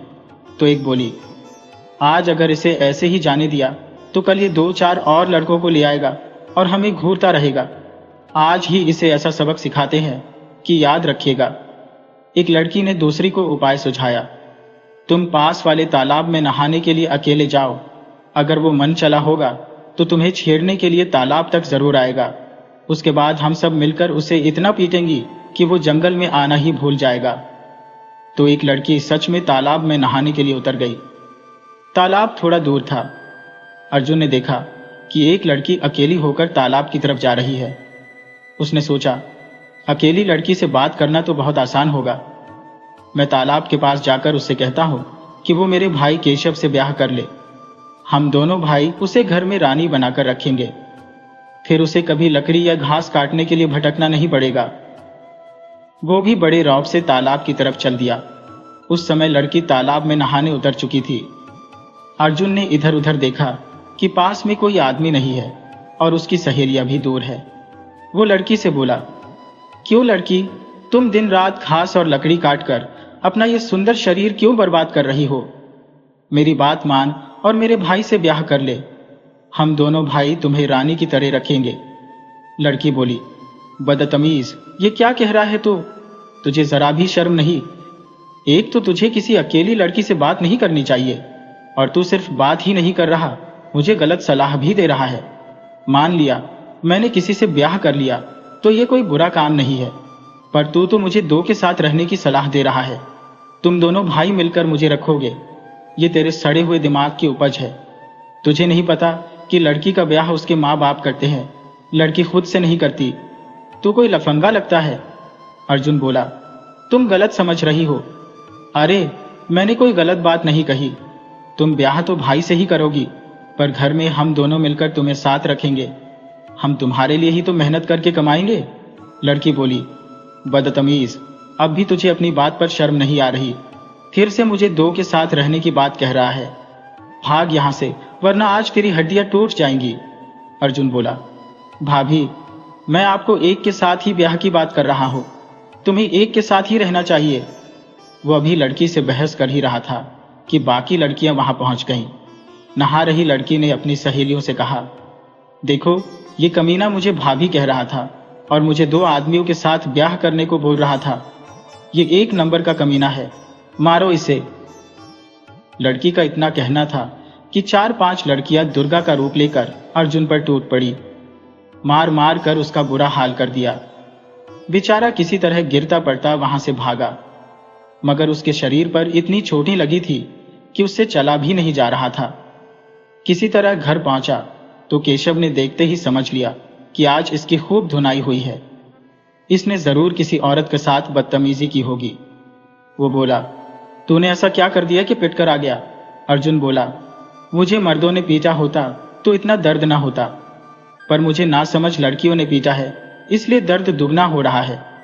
मैंने तो उनसे बस तुम्हारे ब्याह की बात की थी और कुछ नहीं कहा। अब ब्याह की बात करना जुर्म कैसे हो गया? भला शादी करना या कराना गुनाह कब से हो गया? अगर नहीं करनी थी या लड़का पसंद नहीं था तो मना कर देती, पर नहीं, उसने तो मुझे बहुत पिटवाया। मुझे तो दिन में तारे दिखा दिए। अच्छा हुआ जो उसने हाँ नहीं की, वरना इतनी खतरनाक लड़की हमारे घर आ जाती तो हम दोनों को ही घर छोड़कर भागना पड़ता। केशव बोला, अरे बाबले, तुझे ब्याह के लिए सीधे लड़की से बात नहीं करनी थी। शादी की बात लड़की के माँ बाप से की जाती है, वो भी बड़े तरीके से, किसी बुजुर्ग या बिचौलिए की मदद से। अकेले खुद जाकर किसी लड़की के बाप से बात करेगा तो पिटेगा ही। हाँ, जब लड़की का पिता खुद से बात करे तो बात अलग है। बड़ा ज्ञानी बनता था, सारा ज्ञान 1 मिनट में निकल गया। अरे, तू पड़ोसी पंडित पुरुषोत्तम से भी तो मदद ले सकता था। पंडित जी खुद जाकर लड़की और उसके घर वालों से बात कर लेते। चल, पहले मैं तुझे गुड़ और हल्दी पिला दूं, फिर गरम हल्दी तेरे शरीर पर लगा दूं। जब ठीक हो जाए तब फिर ब्याह की बात करना। केशव ने कई दिन तक भाई की सेवा की, तब जाकर उसकी तबीयत ठीक हुई। फिर अर्जुन ने कान पकड़ लिए कि भूल से भी अब किसी लड़की से बात नहीं करेगा। उसे दोबारा पिटने का कोई शौक नहीं था। वो भाई से बोल दिया, तुम अपने ब्याह का इंतजाम खुद करो। मैं तो कहता हूं हम जैसे हैं वैसे ही ठीक है, हमें ब्याह करने की क्या जरूरत है। केशव बोला, ये बात जब मैं पहले कह रहा था तो तू ब्याह पर जोर दे रहा था, अब तो मैं ब्याह करके ही मानूंगा। वो गांव के पंडित पुरुषोत्तम के पास गया और बोला, आप बड़े बुजुर्ग हैं, साथ में हमारे पुरोहित भी है। आप जानते हैं कि एक औरत के बिना मेरा घर सूना है। आप कोशिश करें कि मेरे घर में भी चोरियों की खनक गूंज जाए।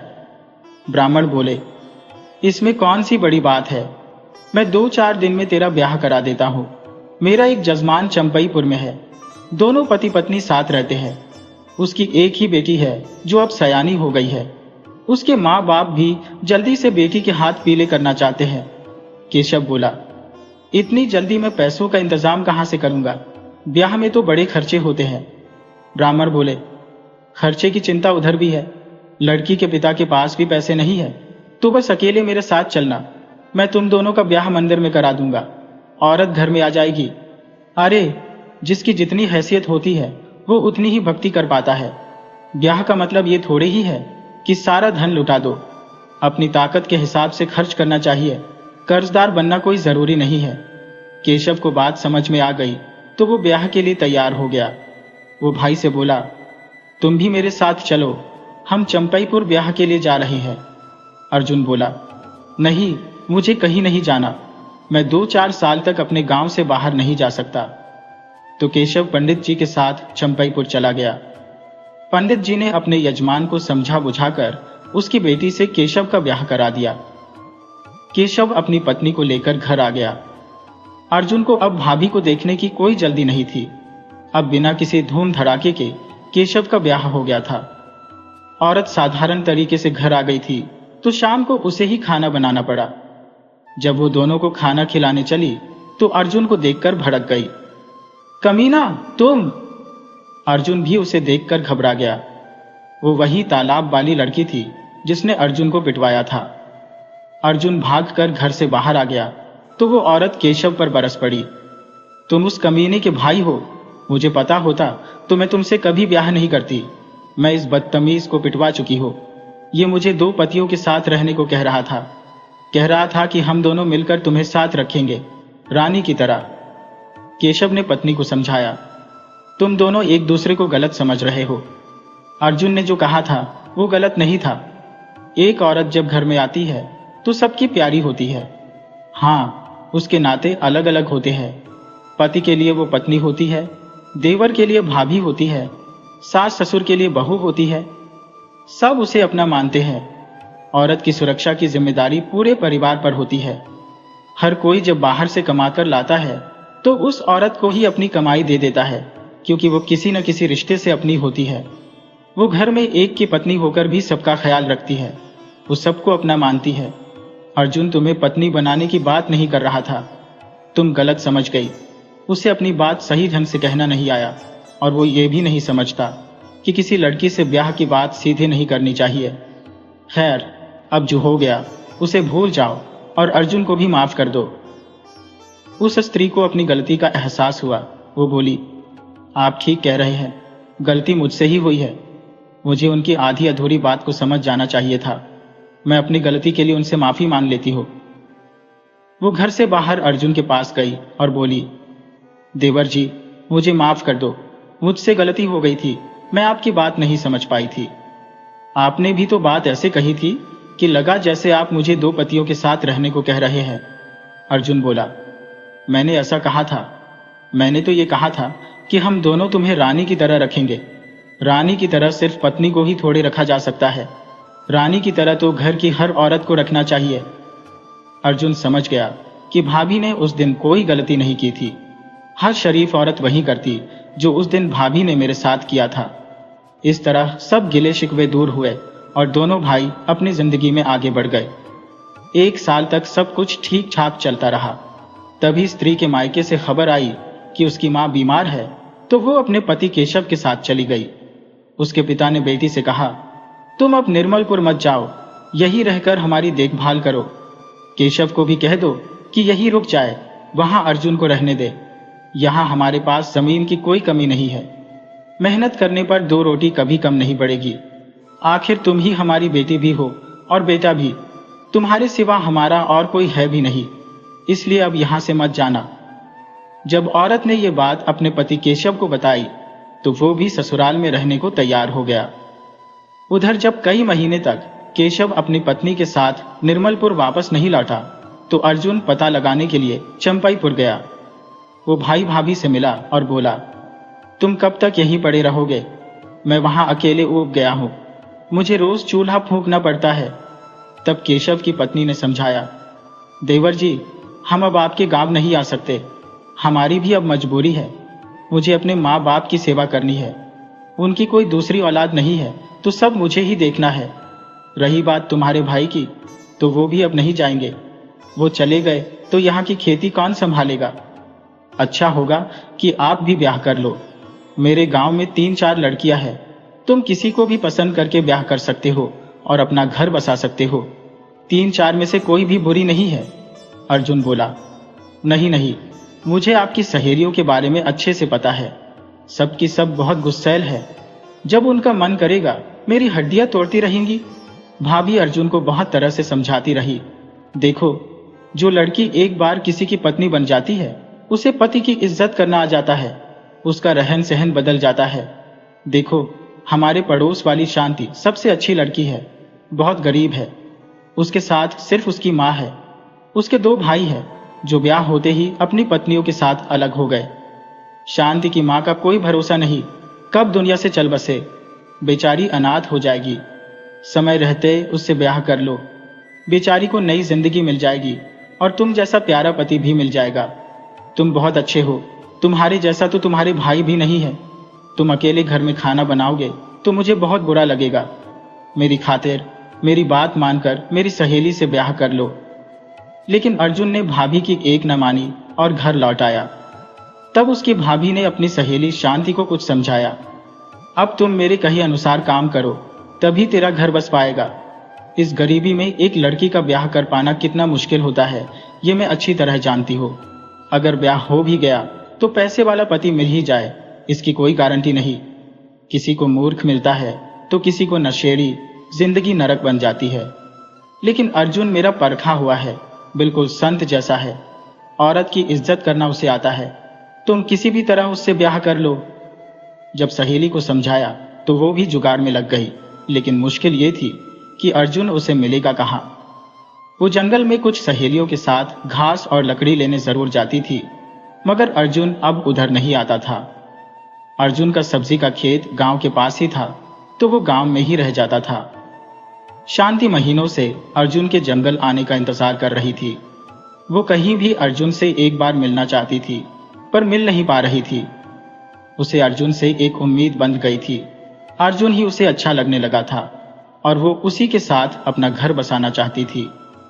उधर 2 दिन से अर्जुन की सब्जी गांव में बिक नहीं पा रही थी, तो वो बहुत परेशान हो गया था। बरसात के मौसम में नेनुआ, खरोई, भिंडी हर घर में लगी थी। सबके घर में खाने भर की सब्जी हो जा रही थी। बरसात का 1-2 महीना अर्जुन के लिए हमेशा से मुश्किल भरा रहता था। जब सब्जी नहीं बिकी तो अर्जुन हैरान परेशान हो गया। सोचने लगा कि अब क्या करूं। एक बाजार है ईशापुर, वो जंगल के उस पार है। वहां बहुत बड़ा गांव है, सब्जी तो जाते ही बिक जाएगी, लेकिन जंगल का रास्ता थोड़ा मुश्किल है। जंगल के बीच में बहुत दिनों से मकई डाकू भी रहता है। साला आदमी का 1-2 सिक्का भी छीन लेता है। जो बिना पैसे लिए जंगल से गुजरता है उसे मारता पीटता भी है और डांट कर छोड़ता है कि अगली बार पैसे लेकर ही जंगल से जाना, वरना मैं तुम्हें मार डालूंगा। अब या तो कोई जंगल की यात्रा ही नहीं करता या बहुत जरूरी होने पर एक सिक्का लेकर ही जाता है। एक सिक्का मकई डाकू का टैक्स था। लोग राजा से भी उसकी शिकायत कर चुके थे, लेकिन लगता है राजा भी डरपोक है। वो कभी जंगल की तरफ नहीं जाता। शिकार खेलना तो जैसे भूल ही गया है। अर्जुन ने बहुत सोच विचार कर यह फैसला किया कि वो जंगल के रास्ते ईशापुर बाजार जरूर जाएगा। डाकू मिल गया तो उसे कुछ सब्जी दे देगा और आते वक्त रास्ता बदल कर आएगा। वैसे भी डाकू शाम को या रात में ही निकलता है, दोपहर में तो कभी कभार ही दिखता है, ऐसा लोग मानते हैं। आखिर डाकू के रहते हुए भी तो लोग जंगल में जाते ही हैं। खास बात यह थी कि वो कभी किसी औरत से नहीं उलझता था, न उससे पैसे लेता था। बहुत सोचने के बाद अर्जुन अपनी सब्जी लेकर जंगल में चला गया। उसे रास्ते में कोई डाकू नहीं मिला तो वो बिना किसी रुकावट के ईशापुर बाजार पहुंच गया। उसकी सब्जी हाथों हाथ बिक गई। उधर उसको बाजार जाते हुए शांति की एक सहेली ने देख लिया था। उसे पता था कि शांति उसकी तलाश में है, तो वो घर गई और शांति को बताया, आज अर्जुन जंगल के रास्ते ईशापुर गया है। वो जरूर 1-2 घंटे में या फिर शाम तक लौट आएगा। शांति ने सोच लिया कि यही असली मौका है। आज का मौका हाथ से निकल गया तो पता नहीं फिर कब आएगा। उधर गांव के सरपंच ने उसकी मां की देखभाल की जिम्मेदारी उसके भाइयों को दे दी थी, तो मां को खाना मजबूरी में दोनों भाभियां दे रही थी।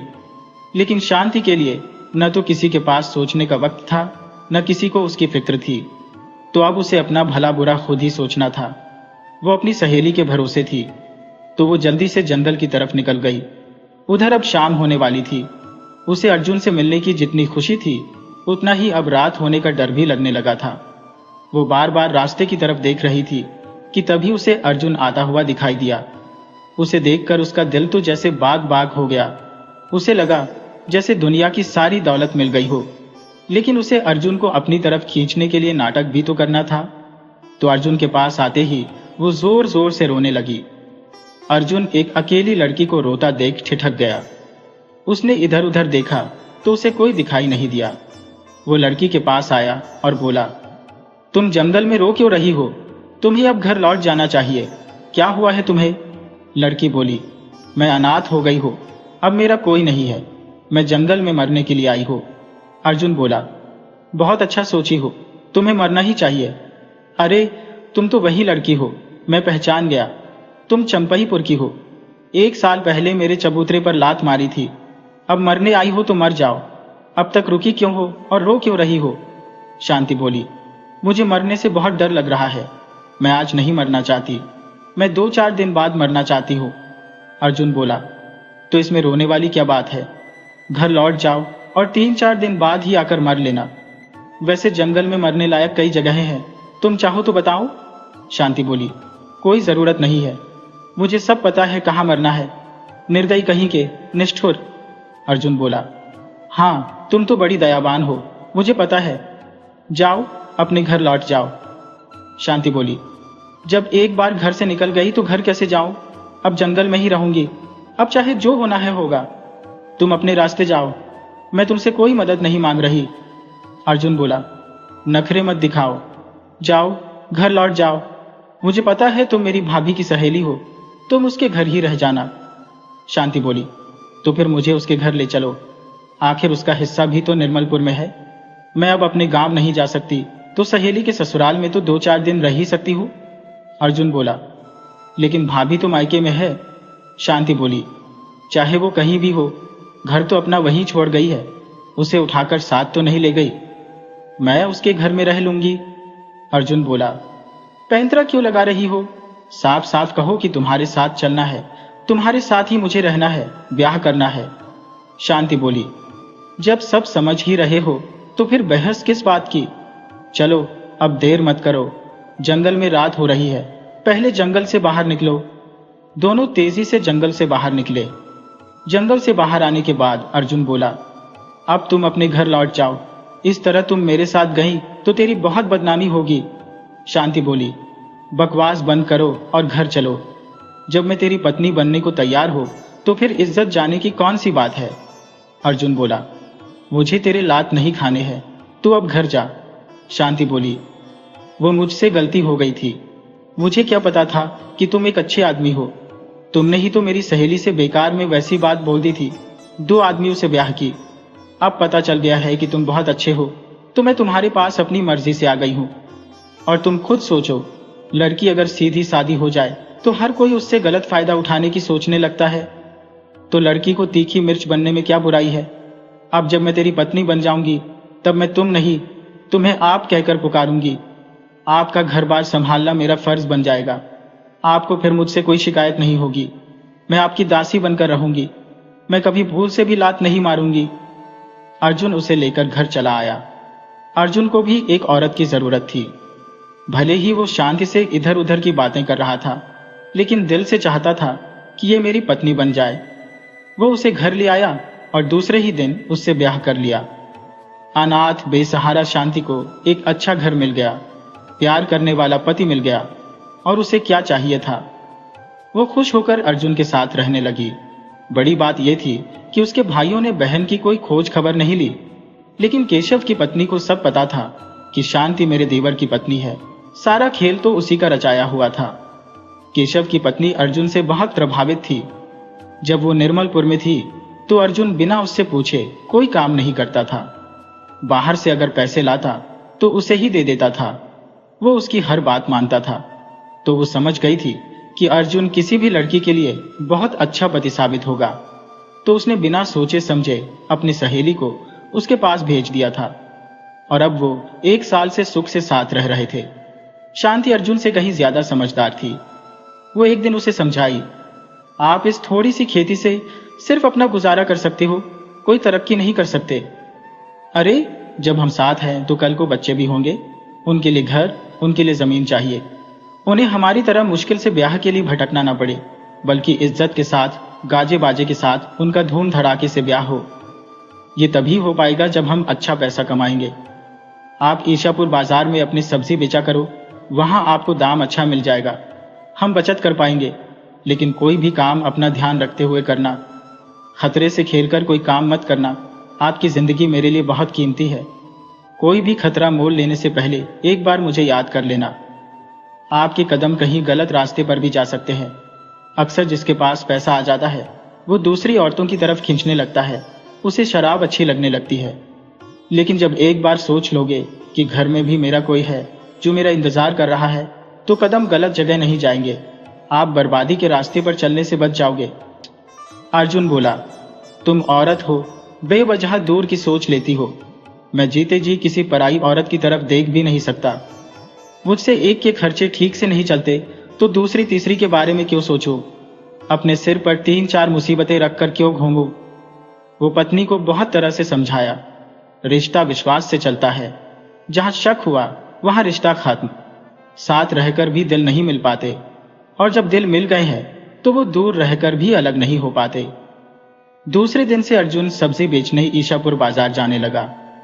वहां जाते ही उसकी सब्जी बिक जाती और पैसे भी अच्छे मिल जाते। वो लाकर उन पैसों को अपनी पत्नी शांति को दे देता। शांति अर्जुन से बहुत खुश रहती। वो नहीं चाहती थी कि अर्जुन को कभी अपनी आंखों से दूर करे, लेकिन मजबूरी थी। सिर्फ प्यार करने से किसी का पेट नहीं भरता। जब तक जेब में पैसा ना हो तो प्यार करने वाला भी साथ छोड़ देता है। पैसा है तभी सब कुछ है। पैसे वाला मनचाही दौलत और पत्नी दोनों पा जाता है। अर्जुन ने अब नियम बना लिया कि वो रोज अब गांव में सब्जी नहीं बेचेगा। उसे ईशापुर बाजार में अच्छे दाम मिल जाते थे। वो 1 साल से भी ज्यादा समय से अब ईशापुर में सब्जी बेच रहा था और जंगल के रास्ते आ जा रहा था। उसे एक बार भी मकई डाकू नहीं मिला।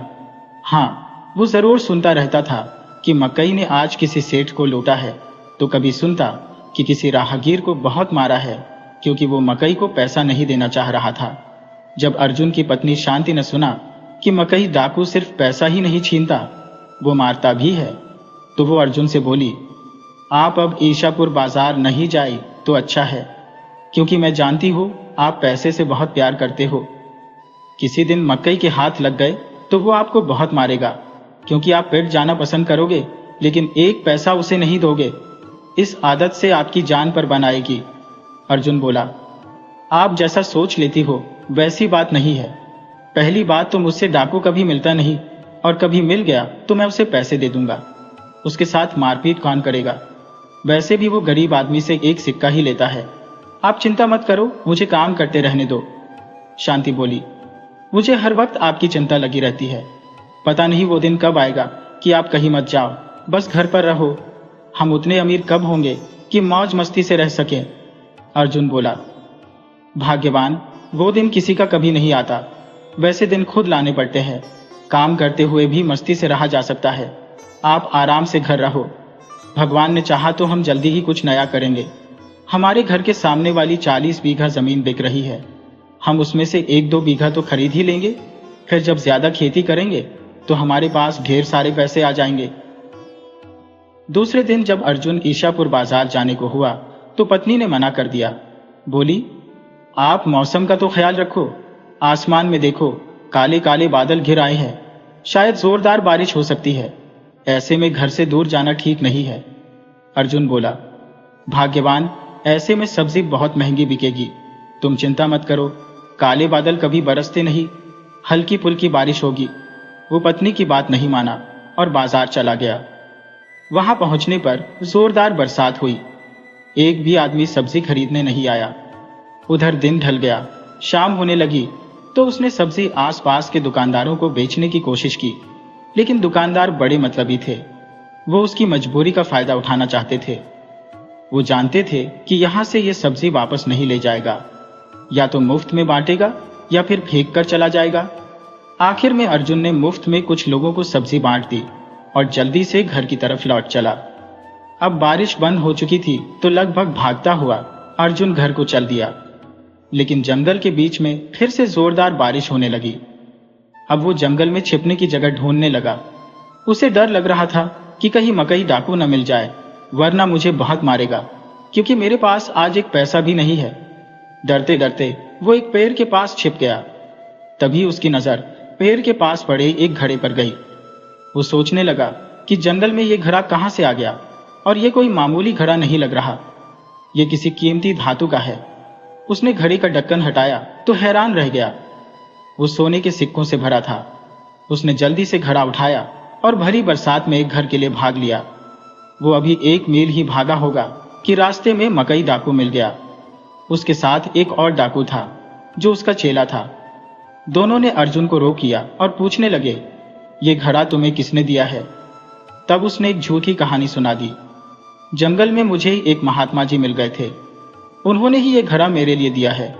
इसमें क्या है ये मुझे नहीं पता। डाकुओं ने जबरदस्ती सोने का घड़ा अर्जुन से छीन लिया और उससे बोले, तुम जल्दी से यहां से भाग जाओ। अर्जुन डर के मारे भागकर घर आ गया, लेकिन उसे बहुत ज्यादा अफसोस था कि उसके हाथ आया धन लुट चुका था। डाकू मकई उसे लूट चुका था। उसने ये बात अपनी पत्नी को बताई तो वो भी दुखी हुई, लेकिन पति को हिम्मत बंधाने के लिए बोली, आप चिंता मत करो, वह धन आपके भाग्य का होगा तो कहीं नहीं जाएगा, वो चलकर आपके पास आ जाएगा। उधर डाकुओं ने सिर्फ बाहर से सोने का कलश देखकर घड़ा ले लिया था, लेकिन घड़ा मकई डाकू के हाथ लगते ही साधारण मिट्टी का घड़ा बन गया था। वो अपने साथी डाकू बहादुर से बोला, बहादुर, हम देखते हैं कि इस घड़े में क्या है। दोनों ने घड़ा देखा तो वो तो मिट्टी का घड़ा था। जब ढक्कन हटाया तो दंग रह गए, उसमें तो जिंदा नाग थे। उसने जल्दी से ढक्कन बंद किया और बोला, बहादुर, हमारे साथ भयानक धोखा हुआ है। उस आदमी ने हमें मारने की कोशिश की है, इसलिए जानबूझकर इस घड़े में सांप रखकर हमारे पास ले आया। लेकिन वो भूल गया कि हमारा नाम क्या है। मेरा नाम मकई है। मैं साले को छोड़ूंगा नहीं। ये घड़ा उसके घर में उसी के ऊपर फेंकूंगा कि सांप निकलकर उसे डस ले। बहादुर बोला, उस्ताद, आप सही कह रहे हो। वैसे बदमाश को सबक सिखाने का बस यही एक तरीका है। चलो हम आज ही आधी रात में साले के घर में इस घड़ी को फेंक आते हैं।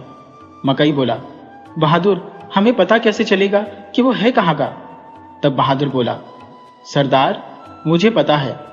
मैं पहले गांव गांव में फेरी लगाकर खिलाने बेचता था। मुझे एक एक आदमी की पहचान है। वो ससुरा निर्मलपुर का सब्जी बेचने वाला था। मैं उसका घर भी देखा हूं। आप देर मत करो, हम अभी यहां से निकलते हैं। हमें उसका जवाब तुरंत देना चाहिए। दोनों डाकू अर्जुन के घर के लिए निर्मलपुर आ गए। उधर दोनों पति पत्नी इसी चिंता में सो नहीं पाए थे कि हाथ आया, धन लौट गया। उधर डाकू मकई बहादुर से बोला, तुम घर के छप्पर पर चढ़ जाओ और इस घड़े का मुंह ठीक उसके बिस्तर पर करो कि नाक सीधे उसके ऊपर गिरे और 10 ले। बहादुर ने वही किया। छप्पर में छेद करके घड़ा अर्जुन के घर में उड़ेल दिया। घड़े के सारे सिक्के अर्जुन के बिस्तर पर जा गिरे। डाकू वहीं पर नहीं रुके, घड़े को भी छप्पर से अर्जुन के घर में फेंक दिया और फिर दोनों भाग गए। उधर शांति ने तुरंत दिया जलाया और पति से बोली, देखिए मैंने कहा था ना कि आपका भाग्य का होगा तो चलकर पैसा आ जाएगा। आप जल्दी से इसे इकट्ठा करो और घड़े में रखकर कहीं छुपा दो। अब हम 1 बीघा नहीं 40 बीघा जमीन खरीदेंगे। अब हम गरीब नहीं रहेंगे। आप 2-4 दिन में जमीन खरीद लो। अर्जुन की तो खुशी का ठिकाना नहीं था कि गया हुआ धन कैसे वापस आ गया। वो रात भर सो नहीं सका। उसने दूसरे ही दिन 40 बीघा जमीन खरीद ली। फिर भी बहुत सारा धन बचा रह गया तो दोनों ने उसे चारपाई के नीचे गड्ढा खोद कर छुपा दिया। उधर बहादुर पता लगाने गांव में आया कि अर्जुन मरा कि नहीं। जब उसने अर्जुन को जिंदा देख लिया तो भागकर मकई डाकू के पास गया और बोला, सरदार वो तो मरा ही नहीं, साला जिंदा है। तो डाकू हैरान हुआ। वो अर्जुन को अपना दुश्मन मानने लगा था। सोच लिया कि अगर वो जिंदा बच गया है तो जरूर कोई चाल चलेगा। हम अब उसे दूसरे तरीके से मार देते हैं। उसने बहादुर के साथ मिलकर सोचा कि हम उसे किसी भी तरह पकड़कर हाथ पैर बांधकर नदी में फेंक देते हैं। साला डूब कर मर जाएगा। उधर अर्जुन बेफिक्र था कि उसे अब डाकू पकड़ने थोड़े ही आएंगे। वो आराम से अपनी खरीदी हुई खेत घूमने गया जो जंगल के पास तक थी। उधर जंगल के पास की झाड़ी में दोनों डाकू घात लगाए बैठे थे। उन्होंने अर्जुन के आते ही उसे पकड़ लिया और एक बोरी में भर लिया तथा उसे ले जाकर नदी में फेंक आए। पास में एक ग्वाला गाय चरा रहा था। उसने डाकुओं को कुछ नदी में फेंकते हुए देख लिया था। उसे लगा कि डाकुओं ने कोई धन नदी में बहा दिया है तो वो उस बोरी को बाहर निकाल लाया। उस बोरी में जिंदा आदमी देखकर वो घबरा गया। बोला, भाई तुम कौन हो और तुम्हें डाकुओं ने नदी में क्यों फेंक दिया? तब अर्जुन ने सारा किस्सा ग्वाले को बता दिया। तो ग्वाला बोला, डाकू अब तुम ही नहीं छोड़ने वाले, तुम अब घर न जाकर कहीं शहर में भाग जाओ। अर्जुन बोला, अब ऐसा ही करूंगा। घर में पत्नी है, उसे साथ लेकर कहीं दूर चला जाऊंगा, नहीं तो ये डाकू मुझे छोड़ेंगे नहीं। वो भागता हुआ घर आया और सारा हाल पत्नी को सुनाया। तो पत्नी बोली, आपको घबराने की जरूरत नहीं, अब मैं इन डाकुओं से निपटूंगी। आप अभी घर के आसपास घूमते रहो और जब डाकू कहीं नजर आए तो घर में आकर छिप जाना, उसके बाद मैं देख लूंगी। बहादुर फिर देखने आया कि अर्जुन कहीं वापस तो नहीं आ गया। जब उसने अर्जुन को घर के पास टहलते देखा तो भागकर सरदार मकई के पास गया और बोला, गजब हो गया सरदार, मैंने अर्जुन को घर के सामने टहलते हुए देखा है। मकई बोला, अब उसे कोई नहीं बचा पाएगा, हम उसकी हत्या अब तलवार से उसके घर में घुसकर करेंगे। दोनों डाकू अर्जुन के घर आ गए। सामने दरवाजे पर उसकी पत्नी मिली। दोनों ने पूछा, अर्जुन कहाँ है? तब स्त्री बोली, आप मकई डाकू हो? मकई बोला, हाँ तुमने सही पहचाना, मैं मकई डाकू हूं। स्त्री बोली, क्या खाक डाकू हो? अरे मेरे पति को नदी के बीच में फेंकना था, वो सोने के 7 घड़े लेकर आते, एक आध तुम्हें भी दे देते, लेकिन तुम्हारी बेवकूफी के चलते सारे घड़े नदी में ही रह गए। एक महात्मा ने उन्हें पहले ही बताया था कि जो कोई आदमी बोरी में बंद कर बरगद वाले पेड़ के पास नदी के बीच में फेंका जाएगा, उसे सोने के 7 घड़े इनाम में मिलेंगे। मैं कल अपने पति को खुद अपने हाथों से नदी में फेंक दूंगी। मुझे वो 7 घड़े हर हाल में चाहिए। मकई बोला, मेरे रहते तुम्हारी हिम्मत कैसे हुई कि तुम घड़ा ले लोगी? वो घड़ा सिर्फ मेरा है, मैं तुम्हें उसमें से एक घड़ा दे दूंगा, लेकिन तुम्हें एक काम करना होगा, तुम मुझे बोरी में भरकर नदी में फेंकोगी। स्त्री बोली, अब तुम लालच कर रहे हो, वो घड़ा मेरा है। डाकू बोला, देखो तुम अब मुझे बोलने पर मजबूर कर रही हो, चलो तुम उसमें से आधा ले लेना। स्त्री बोली, ठीक है चलो, अब अच्छे काम में देर कैसी, आप बोरी में बैठ जाओ, मैं ले जाकर दोनों को नदी में फेंकती हूं, लेकिन देखना बेईमानी मत करना, आधा मुझे दे देना।